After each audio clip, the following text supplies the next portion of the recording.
If the countries lose their identity in music, it's just going to be so bland and so boring everywhere.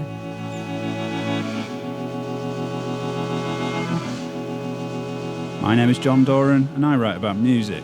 In the past on British Masters for Noisey, I have interviewed Gary Newman, Roots Maneuver and Mark E. Smith.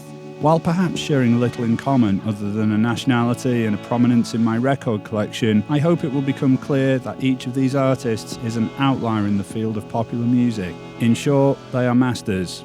Shirley Collins MBE is the most important living voice in English folk music.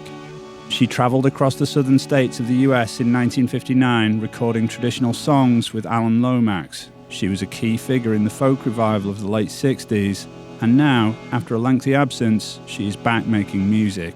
She is 81 years young and only just reaching the peak of her powers.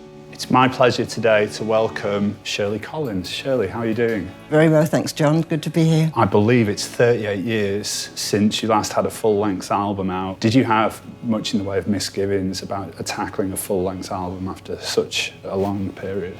Well, yes, naturally I was, a bit nervous, but I really wanted to do it. I didn't want people to think that I stopped because I didn't like the music anymore. They'd lost interest, because that simply wasn't true.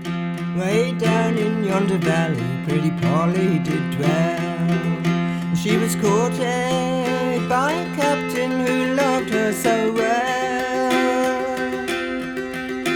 But when her cruel parents came this for to know.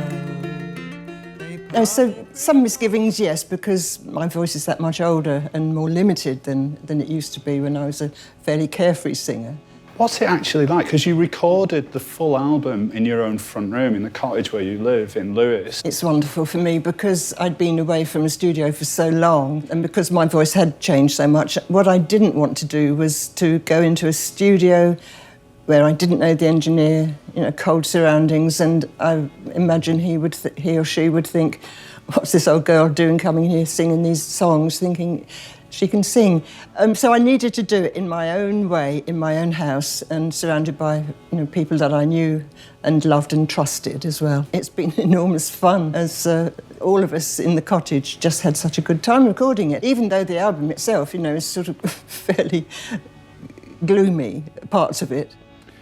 So the album has quite a high death toll, quite a high number of bodies kind of stack up in the album. So maybe comparable more to like a gangster rap LP or a Nick Cave album. You've often been attracted to these songs about death and damnation. What is it about these kind of folk songs? Well, it's interesting. I can't quite sort that one out myself because I'm sort of down to earth and very cheerful on the whole. But there's something about these old songs, that just do grip me and always have.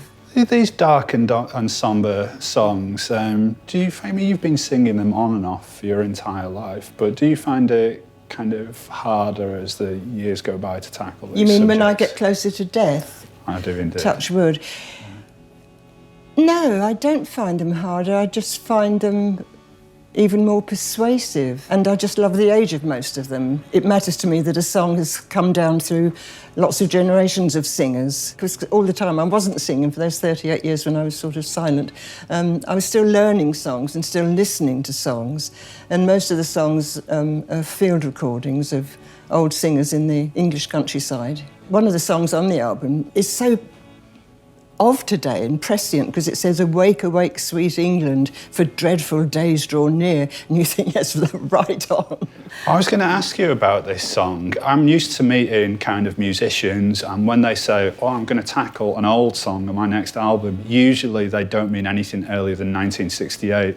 But Awake, Awake is actually 500 years old, isn't it? It is almost, yes. What's fascinating about that as well is that it was written when there was a great earthquake in southern England, and Thomas Delaney, who wrote this ballad, thought that this was a sign that God was displeased.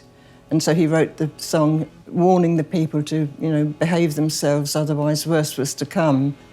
I do think, in a way, that these songs are as precious as if you dig up, archaeology, if you perhaps go on a dig and you dig some little precious item up from, centuries back, It's really valuable, and it's good for people to see as well and to know what was there. I sort of see them in the same way as just as valuable and pertinent and relevant. And the singers just sing you the song. They don't sing at you, they sing to you. And it's unadorned, and you get the melody clear, the words, you know, the words are so fascinating, the way that they can be jumbled sometimes and the meaning not clear, but that sort of mystery appeals to me as well. And they're egoless singers, you know, they're not selling you a song. And so you just get the truth of a song and its story. And I've always been embarrassed when people sort of try to liven it up or make it acceptable. You know, that's not the point. You're not going to paint a Saxon church pink, you know, just to attract people to go and see it. So why dress up a song when it doesn't need it? Another of the many standout tracks on the album is Death and the Lady. When did you first come across this song? I think it was in the Penguin Book of English Folk Songs many years back. I'd been absolutely intrigued by the words. I didn't like the tune. It was a very banal tune, and I thought it needed something sort of more weighty than that, so I wrote my own tune for it, which I have to say I think fits perfectly. It just sort of intensifies it and makes it even more mysterious than it is. There was one time Ian and I were sort of rehearsing it in the cottage, and for some reason I started turning it into Muddy Waters. As I roved out, you know, one morning in May, and Ian was chunking away on the guitar, and then we got to the third verse, and we said, "My name is Death," spelled D-E-A-T-H. Ended Death and the Lady with those three verses just to make people sort of smile at the end, and the last verse was, "My name is Death," spelled T-R-U-M-P.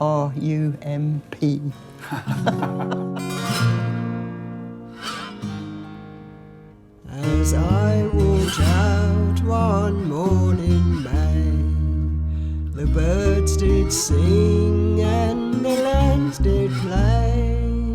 The birds did sing and the lambs did play. I met an old man, I met an old man by the way. There's so many amazing textures on the album, and one that I really love the sound of it is on South Over, where you've got audibly a Morris dancer from Brighton called in the cottage. Yeah, who's actually dancing a hectic jig in your cottage during the song. Yeah.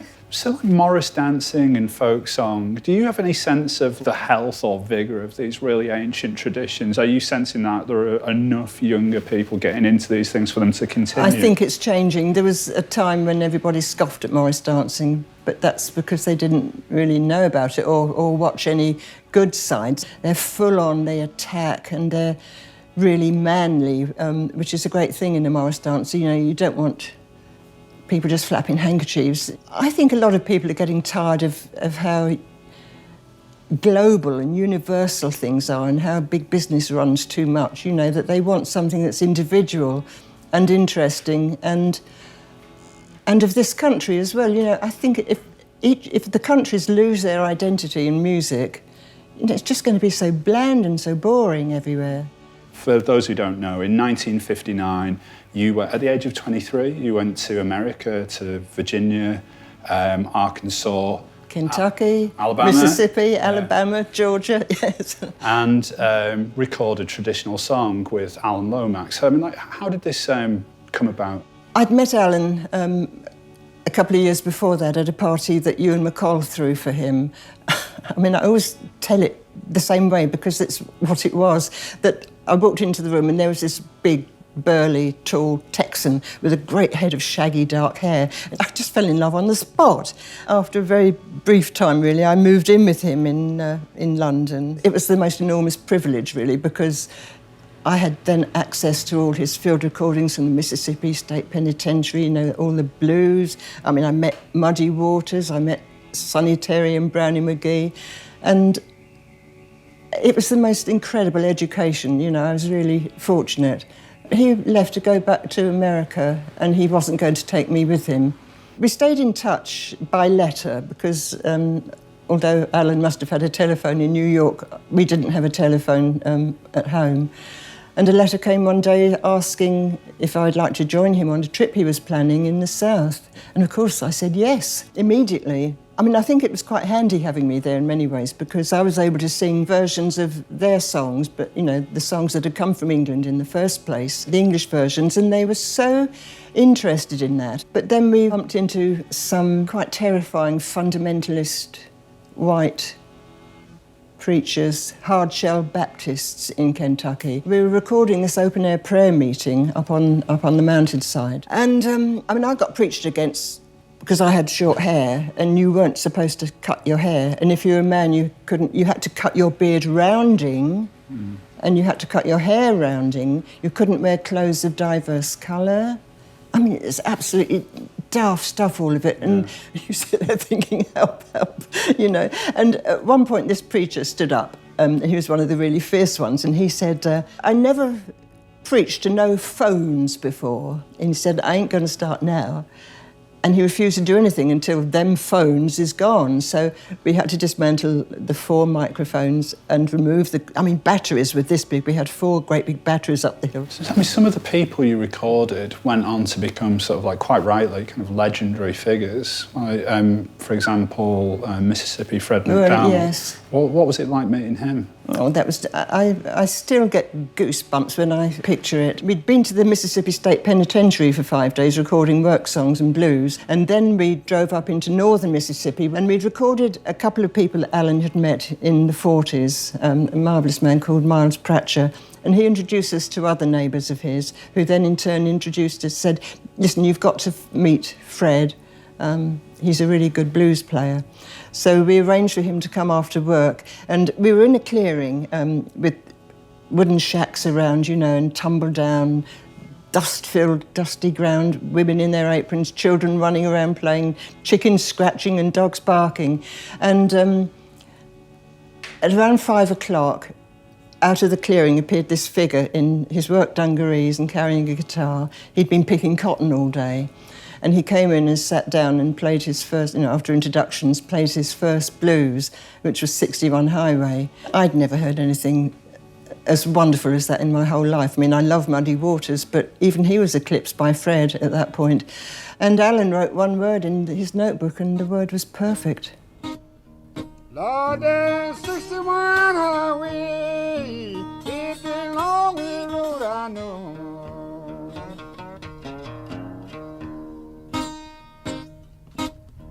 Lord, there's 61 Highway. I know a lot of people of sort of like my age maybe came to Alan Lomax's recordings via seeing the film Oh Brother Where Art Thou? Yes. And I know you went to the cinema to see this with your daughter, and I was wondering, did you know in advance that one of the recordings that you actually made, which is James Carter and the Prisoners singing Poor Old Lazarus, that's actually in the film, isn't it? It is.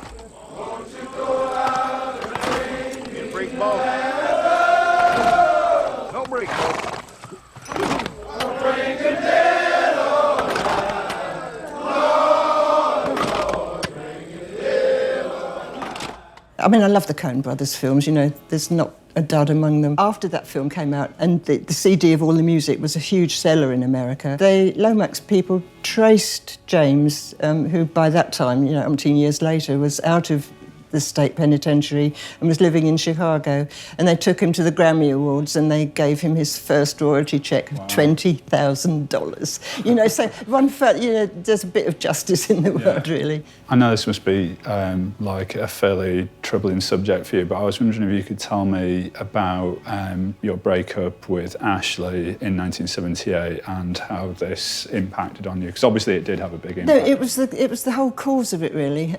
We were at the National Theatre doing production of Lark Rise at the time. We'd had a wedding anniversary and we'd been out to Battle for the day and bought books and things, and walked back down the lane to Red Rose hand in hand.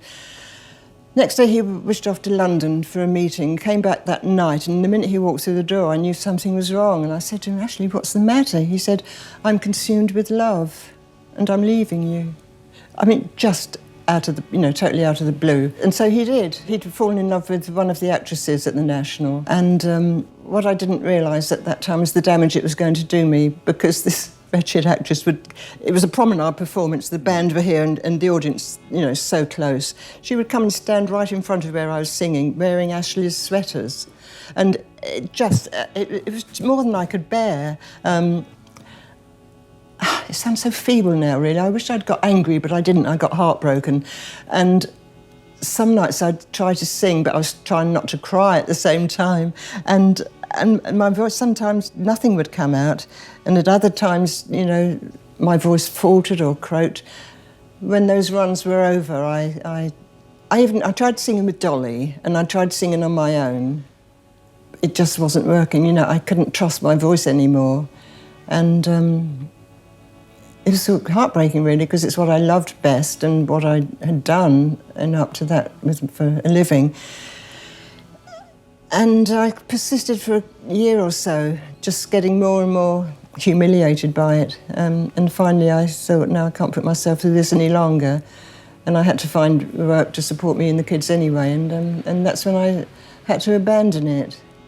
But it was David Tibet of the cult experimental band Current 93 who, over a long period of time, I believe, finally persuaded you to start singing again. Well, he persuaded me for 20 years. He's very patient, let's say that, because he came to see me about 20 years ago when I was still living in Brighton.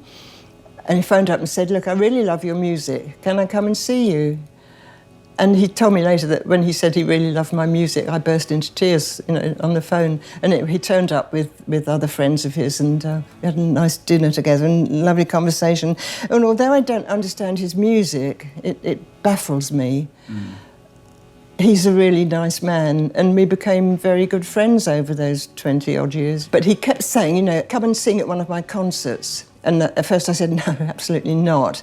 And then 5 years later, he said, come and sing at one of my concerts. And I'd say, well, perhaps, but didn't. Another 5 years later, he said, come and sing at one of my concerts. And I said, all right. But on the night, chickened out of it. Another 5 years went by, and he said, come and sing at one of my concerts. And I said, yes. And I actually turned up. And so that was the start of it. So, I mean, I do owe him an awful lot, because I don't think I'd have thought to do that unless I'd got him egging me on. Thank you very much.